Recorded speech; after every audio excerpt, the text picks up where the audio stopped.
তো লাস্ট কথা, রিঙ্কি তুমি ভালো থেকো। কিছু একটু বলে গেল না আমার সঙ্গে। অনেকেই জানতে চেয়েছো তোমাদের দাদা ভাই লাস্টে কিভাবে মারা গেছিল, তো সেই কথাটাই তোমাদের সামনে আজকে বলতে আসলাম। এই কথাটা আমার বলতে একদম ভালো লাগে না, তোমরা বিশ্বাস করো। আমি সেই জন্য অন্য অন্য ভিডিও করি, কিন্তু এই কথাটা আমি বলতে চাই না। তো তোমাদের অনুরোধে আমি বলছি, কারণ তোমরা আমার অনেক দিনের বন্ধু, তোমরা আমার সমস্ত কিছুই জীবনের জানো। তো লাস্টে যে ঘটনাটা হয়েছিল সেটা তোমরা কেন জানবে না, তোমাদের তো জানা অবশ্যই দরকার। তো বলতে ইচ্ছা করেনি এটা, মানে এই করুণ কষ্টের কথা, সেই জন্য আর বলতে তোমাদের সামনে চাইনি। তো আজ বলবো, তোমরা যেহেতু শুনতে চেয়েছো সেই কারণে। তোমরা নিশ্চয়ই একটা ভিডিও দেখেছিলে যে তোমাদের দাদাভাইকে আমি গাড়িতে করে নিয়ে যাচ্ছিলাম বাড়ির থেকে, শাশুড়ি মা আমি দুজন মিলে একসঙ্গে। লাস্ট যে ভিডিওটা দেখেছিলে, তো ওটাই মানে কল্যাণী এমসেই ভর্তি করতে গেছিলাম। তোমরা তো জানো আমি মেডিকেলে ডাক্তার দেখাচ্ছি। তো ইঞ্জেকশনের ডেট ছিল 1.5 মাস পর। তো 1.5 মাস হওয়ার আগেই এই অবস্থাটা হয়েছে। তো সেদিন রাত্রেবেলায়, রাত তখন 1টা বাজে, তো আমরা বিকালবেলা খাওয়া দাওয়া করলাম। সেদিনকে কী হয়েছে, 3জন মিলে একসঙ্গে একটু খাওয়া দাওয়া করলাম। আমাদের তো খাওয়া দাওয়ার কোনো ঠিক নেই, কে কখন খায়, বিশেষ করে তোমার দাদাভাই তো খেতেই পারতো না। তো কারণে আর খাওয়া দাওয়া ঠিক ছিল না আমাদের। তো কেন জানি না ওদিনকে আমরা 3জন মিলে একসঙ্গে ভাত খেয়েছি। যাই হোক, খাওয়া দাওয়ার পর রাত্রিবেলায় ঘুমিয়েছিলাম।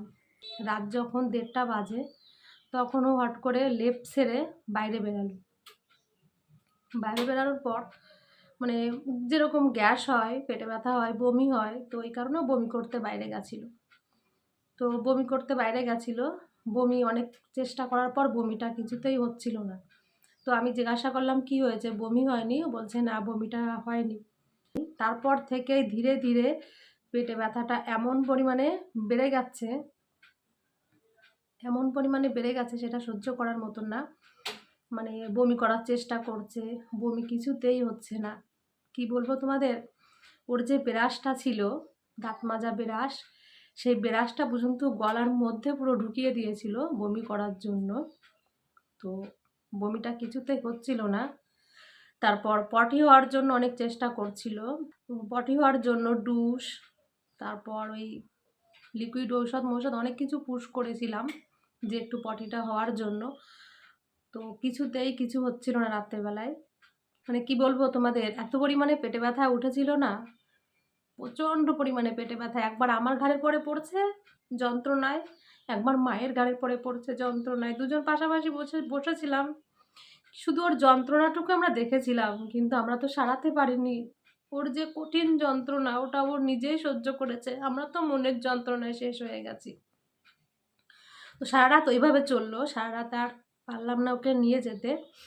তারপর ভোরবেলায় ওই যে গাড়ি ভাড়া করলাম, গাড়ি ভাড়া করলেই কল্যাণী এমসে নিয়ে গেছিলাম, যেহেতু মায়ের, তোমাদের দাদাভাইয়ের খুব ইচ্ছা ছিল কল্যাণী এমসে যাওয়ার, মেডিকেলে যাওয়ার ইচ্ছা ছিল না। তো যাই হোক, কল্যাণ এমসে নিয়ে গেছি। নিয়ে যাওয়ার পর ইমার্জেন্সিতে নিয়ে গেছি, কারণ খুব সিরিয়াস অবস্থা ছিল। ইমার্জেন্সিতে যাওয়ার সঙ্গে সঙ্গে আগের কাগজপত্র যা আছে সমস্ত কিছু দেখালাম। দেখানোর পর এরা ইমার্জেন্সিতেই মানে ভর্তি নিয়ে নিল। নেওয়ার পর ডাক্তাররা যাই হোক দেখছে, দেখার পর অনেক ওখানেই সিটি স্ক্যান করতে দিয়েছিল পেটের। তো সেই সিটি স্ক্যান করাতে ওই অবস্থায় নিয়ে গেছিলাম, সঙ্গে সঙ্গে সব কিছু হয়ে গেছিলো। তো সিটি স্ক্যান করাতে নিয়ে যাওয়ার পর ডাক্তাররা ওই রিপোর্টটা দেখার পর বলছে যে তোমাদের পেশেন্টের অবস্থা ভালো নেই, পেশেন্টের অবস্থা একদম ভালো নেই, মানে সমস্ত কিছু ব্লক হয়ে গেছে, সমস্ত কিছু পুরো ব্লক হয়ে গেছে। ওই জন্য পটি, বাথরুম, বমি সমস্ত কিছু বন্ধ হয়ে গেছিল, সামান্য বাথরুম পর্যন্ত হচ্ছিল না। সেই রাত থেকে পুরো বন্ধ, তো বন্ধ হয়ে গেছে, পটি বন্ধ, বাথরুম বন্ধ, বমি বন্ধ, সব বন্ধ। তো পেটের সমস্ত জায়গায় খারাপ হয়ে গেছে। মানে পেশেন্ট যখন তখন মানে পায়খানার যে থলিটা ওটা বাস্ট হয়ে যেতে পারে, ডাক্তার আমাদের এরকমটাই বলছে। পুরা মানে পেট ফুলে এরকম অবস্থা হয়ে গেছে, যে কিভাবে পেটটা ফুলেছে, মানে বুকের পরে পুরো পেট উঠে গেছে মানে ফুলে। বলছে পেশেন্টের অবস্থা খুবই সিরিয়াস, যখন তখন মানে বাস্ট হয়ে যেতে পারে পটির থলিটা, শেষে ওই অবস্থায় আরও বিপদ হয়ে যাবে। আর যদি তোমরা বলো তাহলে আমরা এক্ষুনি অপারেশন করতে পারি। অপারেশন করলে কি হবে আমরা কোনো কিছু এখন আশা দিতে পারবো না, কিন্তু অপারেশনটা করলে হয়তো মানে যে যন্ত্রণাটা এটা হবে না, হয়তো ব্যাক ট্যাক সাইডে লাগিয়ে টাগিয়ে দেবে, এরকম যাই হোক অনেক রকম বলা বলি করছিল, পায়খানার দাঁড়টা সাইড দিয়ে করবে, অনেক রকম বলছিল। তো যাই হোক লাস্টে এরকম অবস্থা দেখে যে ওই অবস্থা যদি পেটের ভিতর বাস্ট হয়ে যায় আরও কষ্ট পাবে, তখন আমরা সিদ্ধান্ত নিলাম যে অপারেশন করার জন্য। আমরা সিদ্ধান্ত নিইনি, তোমাদের দাদাভাই তখন কথা বলছে, ও কথা না বলা না, ও কথা বলছে, ওই মাথা তুলে বলছে হ্যাঁ অপারেশন করো, এত যন্ত্রণায় কষ্ট পাচ্ছে। তো তার মাঝখানেও বলছে অপারেশন করো, আরও শুনেছে যে পেটের ভিতর বাস্ট হয়ে যেতে পারে, ও আরও বেশি ভয়ে তখন বলছে অপারেশন করো। ওর তো চিরদিন ইচ্ছা ছিল যে একটু অপারেশন করার, অপারেশন করলে হয়তো ভালো হয়ে যাবে, ওর সেরকম ইচ্ছা ছিল। তো অপারেশন তো ডাক্তাররা কোনোভাবে রাজি হলো না করানোর জন্য, হয়তো সেরকম জায়গা ছিল না অপারেশন করার জন্য, তাই ডাক্তাররা করলো না। তো লাস্টে যখন এই অবস্থাটা হলো তখন ডাক্তাররা সিদ্ধান্ত নিল যে অপারেশন করব আমরা। লাস্টে দেখি কি হয়। তো অপারেশন করতে নিয়ে গেল। তারপর দেখো এই যে যে এখানে দেখতে পাচ্ছ যে বেডে শুয়ে আছে, এটাই এই সময় এই যে অপারেশন করতে নিয়ে যাচ্ছিল। তো অপারেশন করতে যাওয়ার আগে মানে গলা টলা পুরো শুকিয়ে গেছিল, জল পর্যন্ত খেতে ডাক্তারে বারণ করেছিল। তো লাস্টে অপারেশন করতে নিয়ে গেছে। তারপর খানিকক্ষণ বাদে ডাক্তাররা আবার এসেছে, তখন আমি, মা আর আমার ননদ তিনজন আমরা হসপিটালে ছিলাম। আমার একটা নন্দে জামাই গেছিল, অবশ্য সে চলে এসেছে বাড়িতে। তো আমরা তিনজন তখন ছিলাম।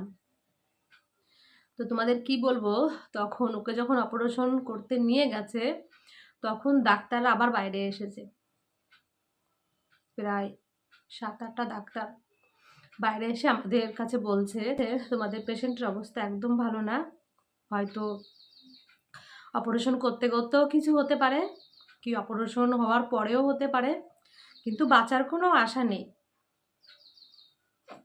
বাঁচার কোনো আশা নেই, অপারেশন করলেও বাঁচবে না আর না করলেও বাঁচবে না। ডাক্তার আমাদের এরকম করে বলছে, তোমরা এখন কি বলবে?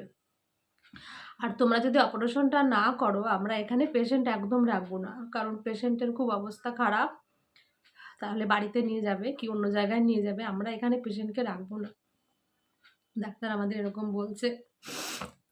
তারপর কি করব আমরা, মাথায় মানে তখন আর কোনো কাজে আসছে না যে কি বলবো। ডাক্তার এতবার করে বলছে বেশি আমাদের হাতে টাইম দিতে পারবো না, কারণ পেশেন্টের অবস্থা খুবই খারাপ, তোমরা যত তাড়াতাড়ি পারো একটা সিদ্ধান্তে আসো, অপারেশন করবো নাকি তোমরা নিয়ে যাবে, কারণ পেশেন্ট বাঁচবে না, অপারেশন করলেও পেশেন্ট মারা যাবে, এরকম করে আমাদের সামনে মানে সরাসরি বলছে আমাদের। তোমাদের সঙ্গে কথা বলছি, দেখো এখানে খুব যন্ত্রণা হচ্ছে, আমি এই কথাগুলো একদম বলতে কখনো চাইনি, এটা মনে পড়লে আমার খুব কষ্ট হয়, এটা আমি সহ্য করতে পারি না। আমি অনেক বলার চেষ্টা করি এই কথাটা, কিন্তু তোমরা যেহেতু শুনতে চেয়েছো না, তাই তোমাদের কাছে এটুকু আমি বলছি। খুব কষ্ট হচ্ছে বলতে আমার। তারপর ডাক্তার এরকম করে বলছে, তো বলছে গার্জেন্ট কে আছে, তো আমার কথাই বললো শাশুড়ি মা, বারবার করে আমার কাছে জিজ্ঞাসা করছে তুই বল কি বলবো এখন। মায়ের কাছে ফোন করলাম আমি, আমার মা আমি এখন কি করব, ও অপারেশন করলেও বাঁচবে না, অপারেশন না করলেও বাঁচবে না, তাহলে আমি এখন কোন পথে যাব। খুব চিন্তায় পড়ে গেছিলাম, এদিকেও ছটফট করছে ওখানে, যত তাড়াতাড়ি সম্ভব ডাক্তারদের জানাতে হবে, তাহলে হয়তো অজ্ঞান টজ্ঞান করবে, যাই হোক, কারণ যন্ত্রণায় তখনও ছটফট করছে। তারপর আমরা সিদ্ধান্ত করলাম যে হ্যাঁ অপারেশন হোক, অপারেশন হোক, আমাদের বর্ণসই দিতে হলো ওখানে। সেই সইটা করার সময় আমার হাত যেন একদম চলছিল না। ডাক্তাররা ভিডিও করছে আমার, যে আমি সিদ্ধান্ত নিয়েছি অপারেশন করার জন্য। পেশেন্টের যদি কোনো অসুবিধা হয় সে রিস্ক কিন্তু ডাক্তাররা নেবে না, এরকম করে। যাই হোক, ডাক্তাররা আমার ভিডিও করছে আর আমি তখন ওই জায়গায় সইটা দিচ্ছি। সে যে কি কঠিন মুহূর্ত আমার জীবনে এসেছে, কি কঠিন মুহূর্ত! এরকম মুহূর্ত যেন কারোর জীবনে কোনো দিন না আসে, যে কঠিন মুহূর্ত আমার জীবনে এসেছে। তো তারপর সেই বন্ডসই আমাকে দিতে হলো ওখানে। দেওয়ার পর ডাক্তাররা নিয়ে গেল ওকে। যাই হোক, ওই দেখলাম যখন ওকে নিয়ে আসছি, যে ছবিটা দেখলে তোমরা, ওই লাস্ট দেখা। আর ওকে দেখতে পেলাম না। তারপর অপারেশন সারা রাত হলো, বলছে এই অপারেশন 5-6 ঘন্টা হবে। ডাক্তার এরকম বলছে যে 5-6 ঘন্টা অপারেশন হবে। তাও হবে কি সন্দেহ, কারণ খুব কঠিন অবস্থা। তো এই অপারেশন, ওর যা শরীরের অবস্থা, অত সময় জ্ঞানও রাখতে পারবে না। অনেকভাবে বোঝালো ডাক্তাররা আমাদের। তারপর যাই হোক অপারেশন করলো। করার পর সারা রাত তো দেখতে পেলাম না। অপারেশন করতে করতে হয়তো 5-6 ঘন্টা লেগে গেছিলো। তারপর আমাদের কাছে খবর দিয়েছে যে পেশেন্টকে নিয়ে আমরা আইসিইউতে যাচ্ছি, ওখানেই চলে যান পাশে। তারপর অপারেশন করা যেই হলো, ওকে সঙ্গে সঙ্গে আইসিইউতে নিয়ে গেছে। আইসিইউতে নিয়ে যাওয়ার পর ডাক্তার আমাকে ডেকেছিল। তখন আমি দূর থেকে ওকে দেখছি, ওকে দেখে আমি নিজেই চিনতে পারছি না।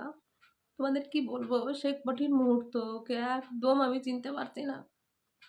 পুরো গালটা হা হয়েছিল। সে যে কি কঠিন কষ্ট! দূর থেকে তাকিয়ে তাকিয়ে আমি থম মেরে দাঁড়িয়ে আছি ওখানে। আমি আর ওর কাছে যেতে পারলাম না।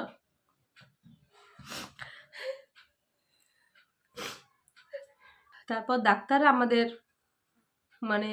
ভিডিও করেছিল, ওর অপারেশনের ভিডিও ডাক্তাররা করেছিল। সেই ভিডিওটা আমাদের দেখালো যে ওর নাড়ি অনেক জায়গায় নষ্ট, পুরো একদম পচেই গেছে, অনেক জায়গা পুরো পচে গেছে নাড়ি। তারপর রক্তের দলা হয়েছিল এতটা জায়গায়, পুরো রক্ত জল হয়েছিল এতটা জায়গায়।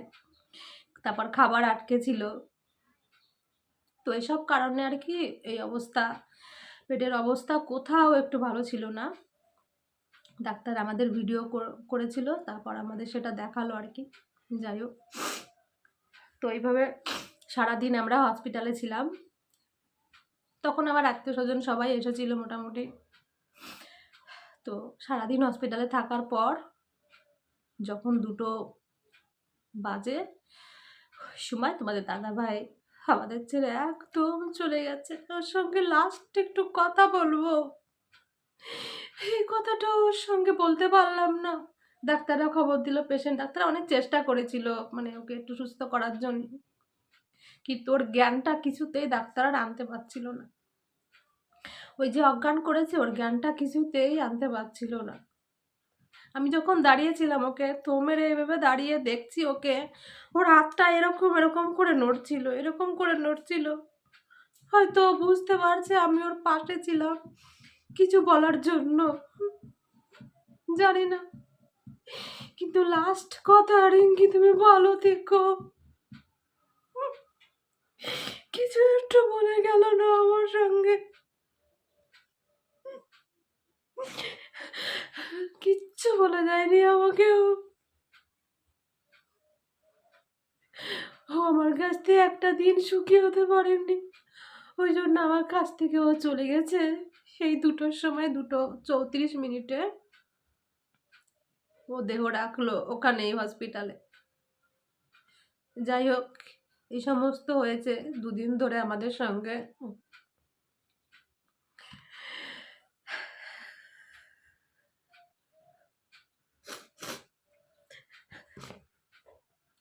তো তোমরা শুনলে তো তোমাদের দাদাভাই কিভাবে মারা গেছে। আমি আর কথা বলতে পারছি না, আমি এখন রাখছি। তোমরা সবাই খুব ভালো থেকো।